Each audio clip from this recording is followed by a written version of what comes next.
കർണാടകയിലെ അധികാര കൈമാറ്റ തർക്കത്തിനിടെ ഇന്ന് നിർണായക കൂടിക്കാഴ്ച. മുഖ്യമന്ത്രി സിദ്ധാരാമയ്യയും ഡി.കെ. ശിവകുമാറും തമ്മിൽ ചർച്ച നടക്കും. ഹൈക്കമാൻഡ് നിർദ്ദേശത്തെ തുടർന്നാണ് ചർച്ചയ്ക്ക് വഴിയൊരുങ്ങിയത്. കൂടുതൽ വിവരങ്ങൾ കെ.ബി. ശ്രീധരൻ നൽകും.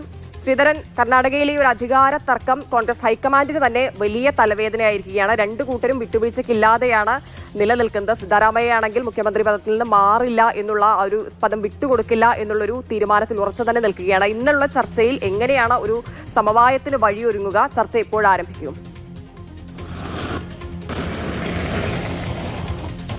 9:30 ചർച്ച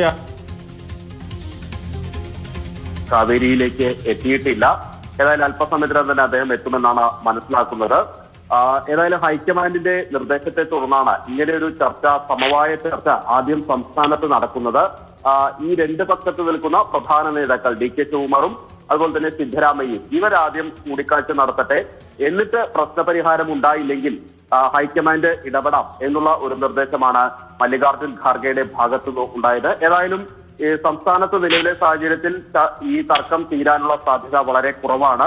അടുത്ത ഘട്ടം എന്ന രീതിയിൽ ഹൈക്കമാൻഡ് ഇടപെട്ടുകൊണ്ട് സോണിയാഗാന്ധിയും രാഹുൽ ഗാന്ധിയും മല്ലികാർജ്ജുൻ ഖാർഗെയും ഒരുമിച്ചിരുന്ന് അടുത്ത ഘട്ട ചർച്ച ഡൽഹിയിൽ ഉണ്ടാകുമെന്ന് തന്നെയാണ് വിവരം. ഇന്നലെ മുഖ്യമന്ത്രി സിദ്ധരാമയ്യ തന്നെ ഇക്കാര്യം വ്യക്തമാക്കുകയും ചെയ്തിരുന്നു. ഹൈക്കമാൻഡ് നിർദ്ദേശത്തെ തുടർന്നാണ് ഞങ്ങൾ ഇരുവരും കാണുന്നത്, ഞങ്ങൾക്ക് പറയാനുള്ള പരസ്പരം പറയും, അതിനുശേഷം ഹൈക്കമാൻഡ് വിളിച്ചാൽ ഡൽഹിയിൽ ചർച്ചയ്ക്ക് ഞങ്ങൾ രണ്ടുപേരും പോകും.